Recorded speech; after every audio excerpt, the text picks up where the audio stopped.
So I think, Nathaniel, we're going to start with you, because you're the genomic expert here. Oh, I didn't realize that. Okay. Okay. Tell us, what led up to this and what you did. Well, so I'm recounting when I first came and met Ozzy and told him a bit about his genome. I remember the first thing that he said to me. So he came and sat down next to me on their couch, very nice couch, very plush. And thank you. And he looked at me, and I'm going to indulge in an impersonation here because this is kind of like the first genetic roast of a celebrity, I think. And he said, before I said anything, he said, "So what the hell does this all mean?"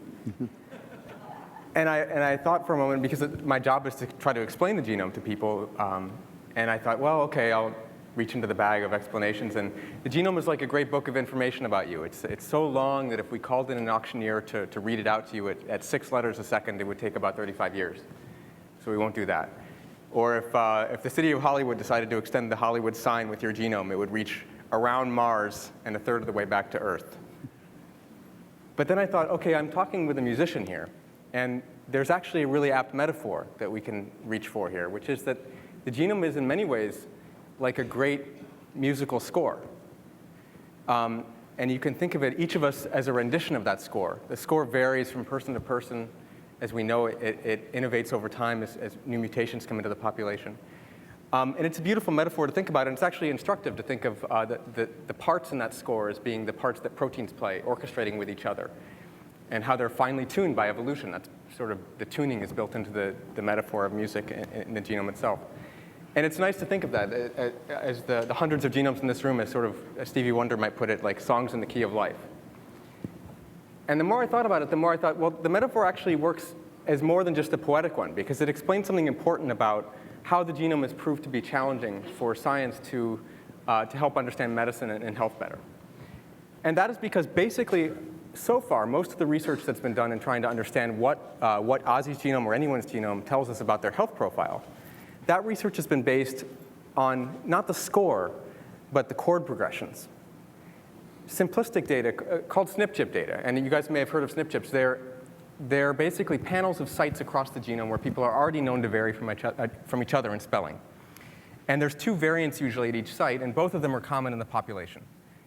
And variants don't get to be common if they're very harmful. Evolution doesn't let that happen.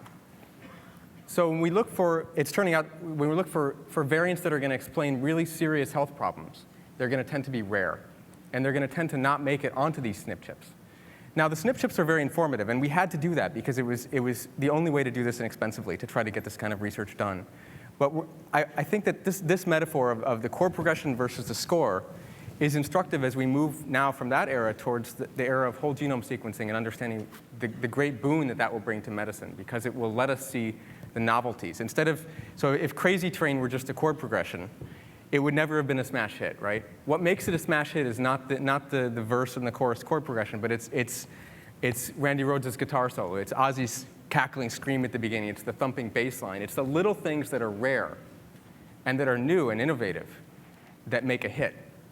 And likewise, it's the rare things that make discord in music and in the genome. Disease can be thought of as discord in a way, disharmony. And chord progressions that are discordant don't get popular, just the way that variants on SNP chips don't get common if they're really harmful. So I thought this was an instructive way to start, and just to think about the genome as something that we can relate to musically. Now, I want to show you a little bit as we delve into to shed some light on the Prince of Darkness here, into his genome. What we actually found, and we'll talk a lot more about this, but let me just start by showing. Let's pop open the Basic Explorer app. So this is what Ozzy sees when he opens his genome key, and I've actually got a copy of it here. This is Ozzy's genome. Usually it comes in silver, but we decided to make it a bit more metal.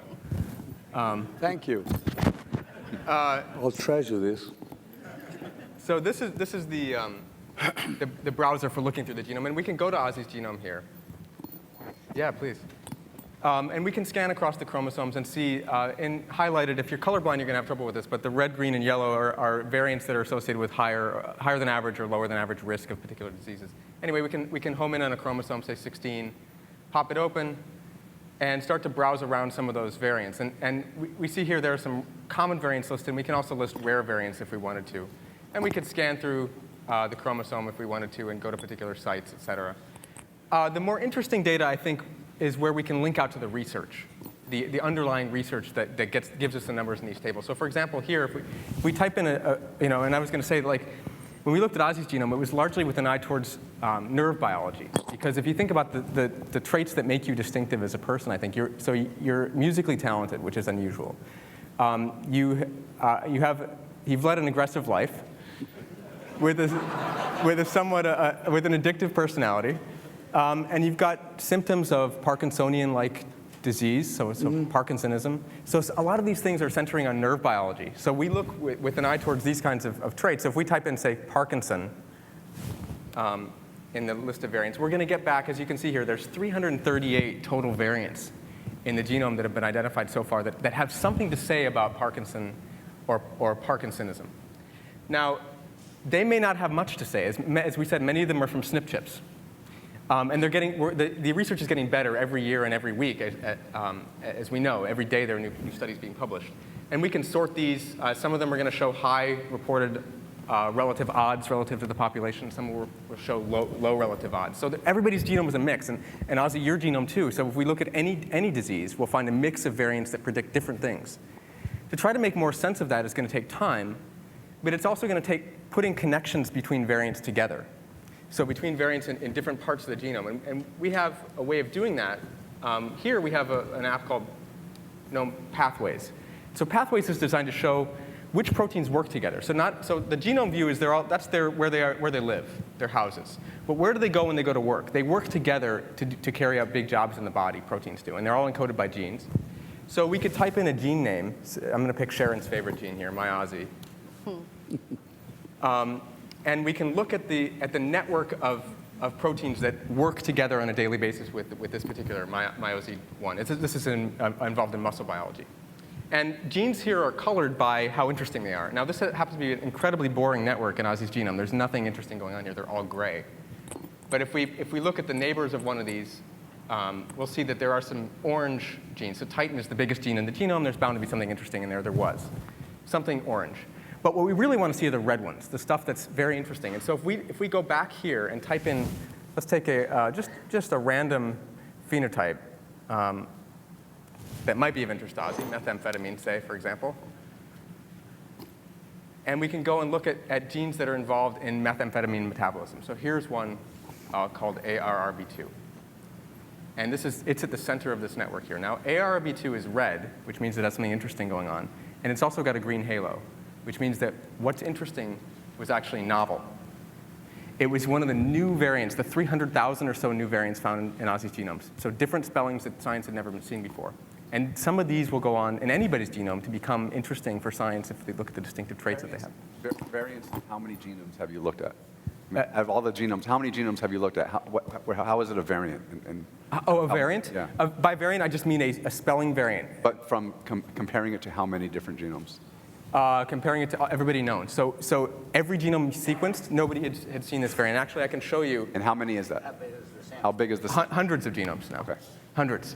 And just to show you this, so this is this gene. This is the little part of the protein in this gene, showing human all the way out to zebrafish. Okay. And the site we're going to look at is this K here, which is a lysine in everybody from human to zebrafish. Except the only vertebrate so far discovered who does not have a K here is Ozzy.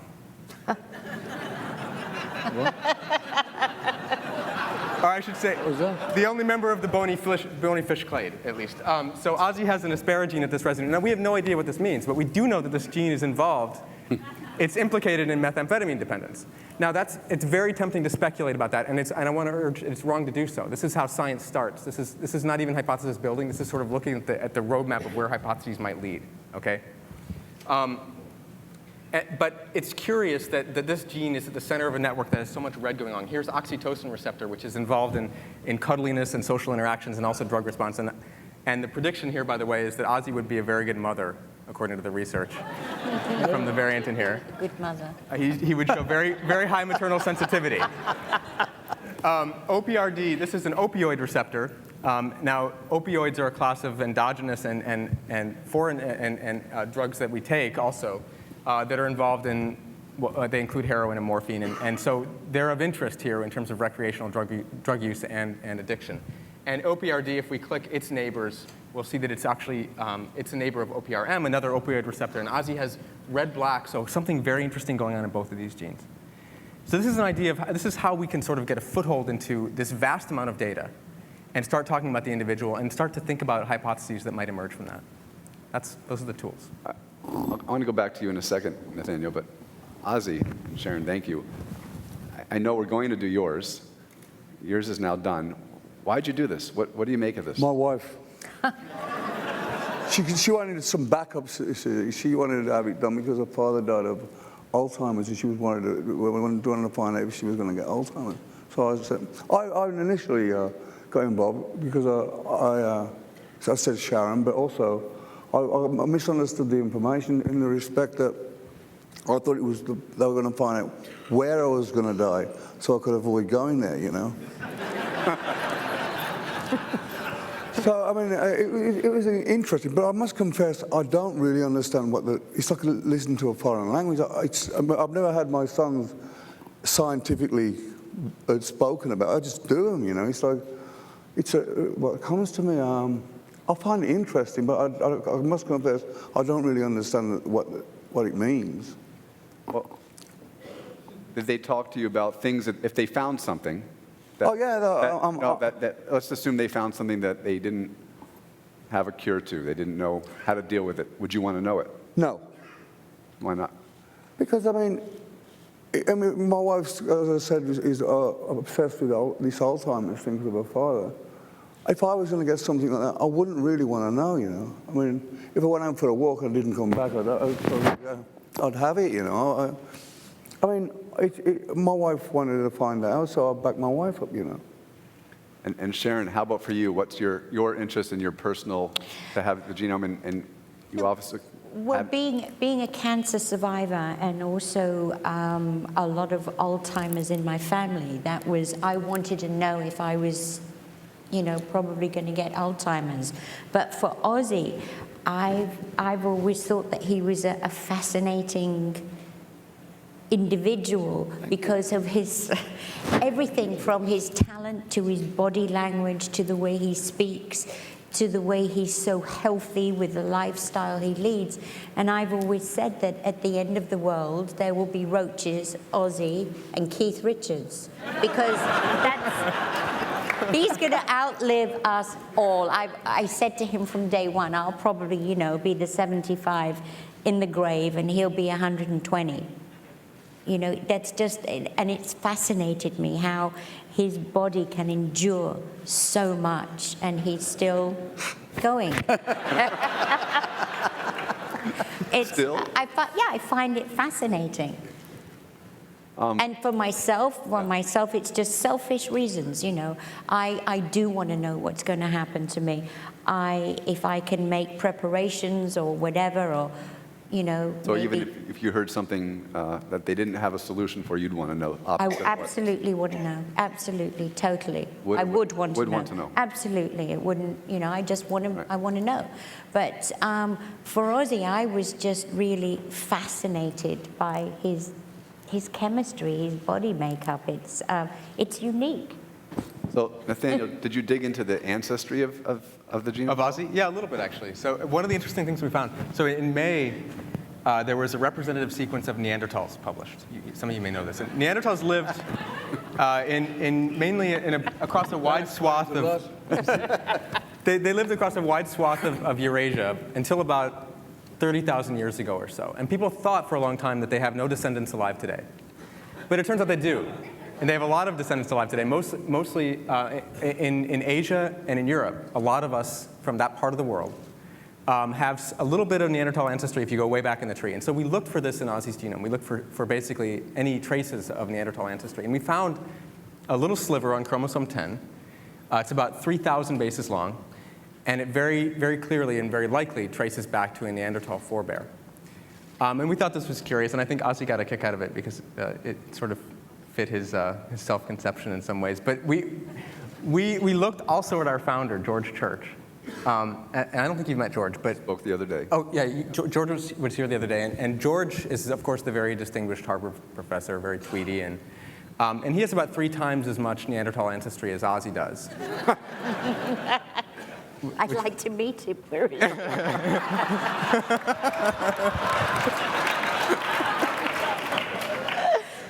Well, you make a joke about, we all laugh at Neanderthals because they have a bad rap. They have a bad rap, and they're not here to And speak for really, themselves. and that's going to change, and it's starting to change.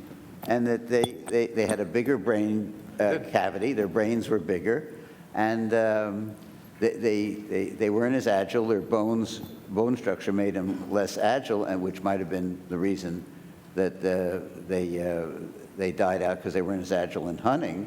Yeah. But they were much more social, and they hunted in groups, and their sociability was higher. There's a lot of things about them that are very positive. Yeah, and we have this fiction that, you know, the Homo sapiens killed out the Neanderthals and there was no intermarriage, and it's not so, obviously. Absolutely. Because it's showing up. And more is going to show that it was just another human species, as another lecturer here this week talked about the various human species that were around. It just has a bad rap, and it will change. Yeah.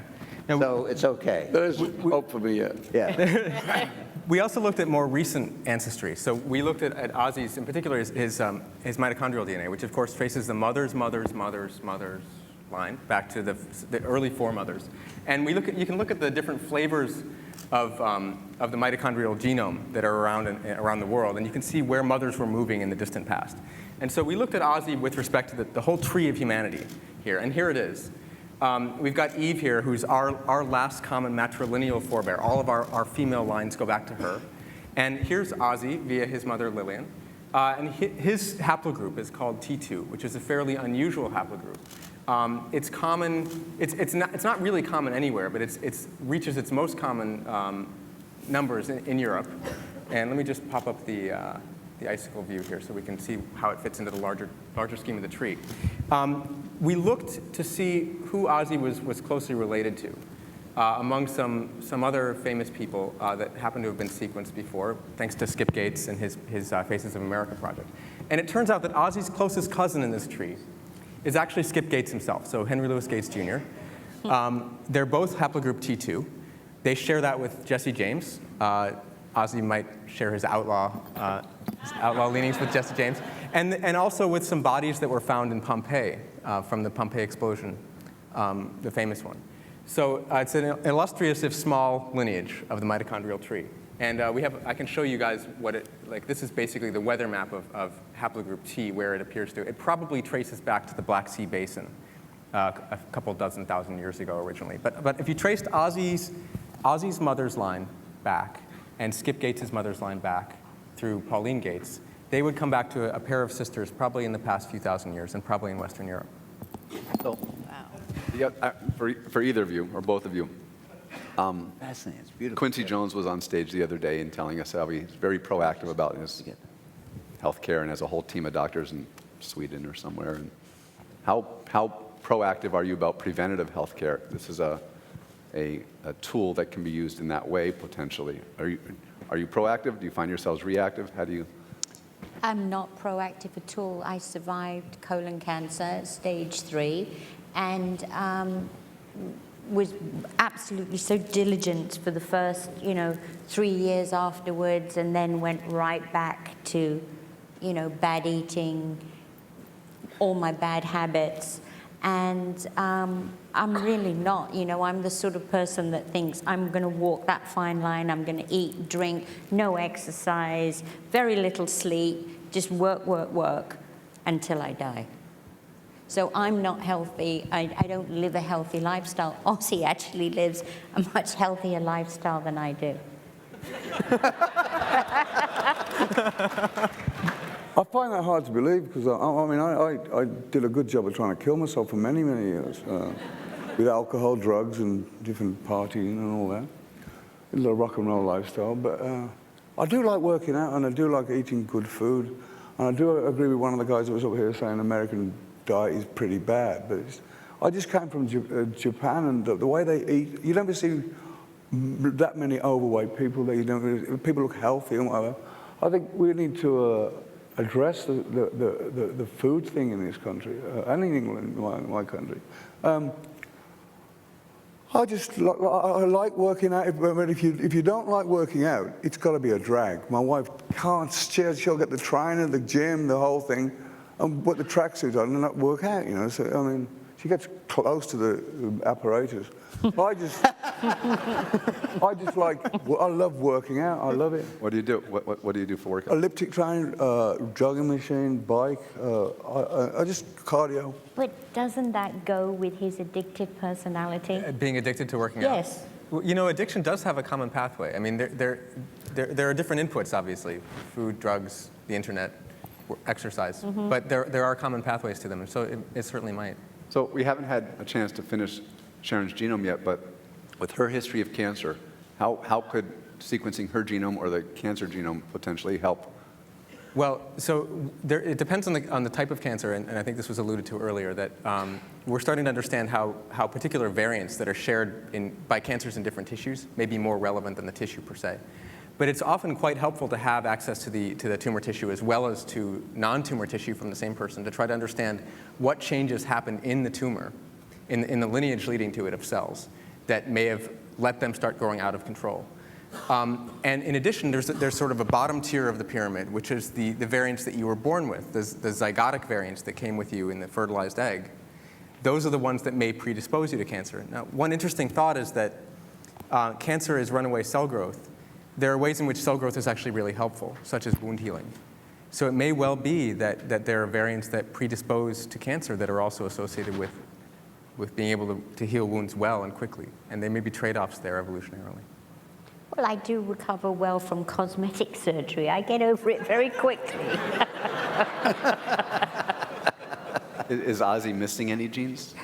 Is he missing any genes? Well, Levi's. not that we could detect, but he has some knockouts, so to speak. So he's got non-functional copies of several genes. Most of them are odorant receptors, and that goes for all of us. There are probably about 300 or 500 or so odorant receptor genes scattered throughout the genome. They help us, obviously, in our sense of smell. There's one expressed in each little olfactory neuron. But it turns out that if you look at us versus other mammals, we've got lots of them knocked out, probably reflecting our transition to a more visual-based way of interacting with the world. So Ozzy actually has 9 of these knocked out. And I didn't think anything of it, but apparently, Ozzy, you've got stories in your family about your father, right? My father used to, when I was younger, my father used to say I couldn't smell. And so my brother and I would do silent ones by him, and so he was winding us up, you know. But he couldn't smell. My sister can't smell. And I can smell, but not, obviously I can't smell everything, you know. It's really interesting. Yeah. Would you, Sharon or Ozzy, do you want your kids to do this sort of thing? Either a 23andMe type of scan or a full genome scan? Have you talked about this with your family? Oh, yeah. Because it's obviously so much of a... Yeah, I have. I've spoken about it with the kids, and they're all really interested to have it done, definitely.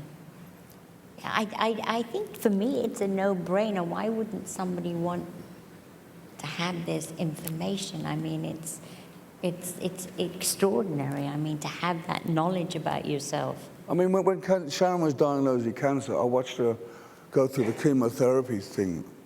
And every time she'd have the chemotherapy, she'd get sicker than the illness she had. The chemo was knocking her out, you know.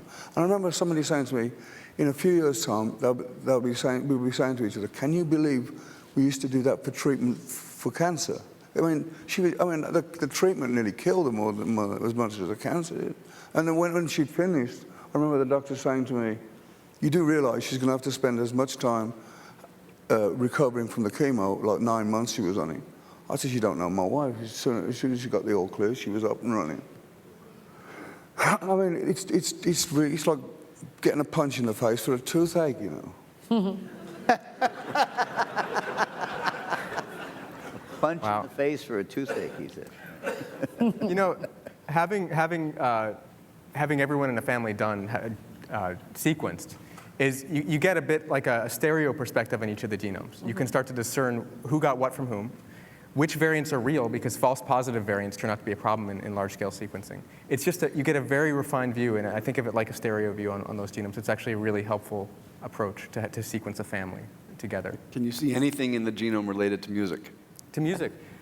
Yeah, there was a couple in terms things. of his talents. So we're just starting to understand music a little bit. It hasn't received as much attention as obviously as health traits have in research. But there's a gene called AVPR1A. It's a vasopressin receptor, and it's been implicated in musical talent in a study of Finnish population. So we looked this is a little app that shows Ozzy's genome in comparison to those other two people we mentioned, the other two Harvard professors, Skip Gates and Church. And Ozzy has a few variants in AVPR1A. George, you can see, has the reference sequence, so he matches perfectly here. But Ozzy, if we turn on the novel variants, the ones that are new, this green one here on the left is actually a brand new protein spelling for AVPR1A. We don't know anything about what it does, but we do know that it's novel, and it's in a gene that's implicated in music, and here we have a world-class musician. So it's the kind of thing that makes a scientist go, and we'd certainly want to sample a larger set of musicians to try to understand if there was anything to that. Sharon or Ozzy, do you have any more questions about your genome? I know you've spent a little bit of time with Nathaniel and are still have a lot to digest here, but. Yeah, it's an awful lot, but as you say, if you spread it all out, how many times would it go? We'd go around the world with it. It would go to Mars and back. Yeah. Well, Mars is close. Mars varies. But. Mars and back. I mean, it's just endless. But it's also so fascinating. And it just is, as you were saying before, it just brings the medical community. It's going to be such a different community with this. Mm-hmm. The way you're treated in the future is going to be completely different to what it is now. Well, we started this event with an opera singer. We're closing with a rock star, and we really appreciate that you guys took this opportunity to unveil some personal, information about yourself and a deeper look into, what. Well, I only hope that it gets going good, because mm-hmm. it's the future, I mean, as Greg was talking about, we're getting technology that is coming down in size, where what you had today might normally require a lot of people and a lot of money to make happen. But as those machines become available, hopefully everybody can get done what you're doing, and that combined. To go into a doctor's office and be able to have that right. done, I mean, it's just incredible. So. Anything else, Nathaniel? It's been a pleasure to work with both. Thank you guys so much for coming. We so appreciate much. it. Thank you.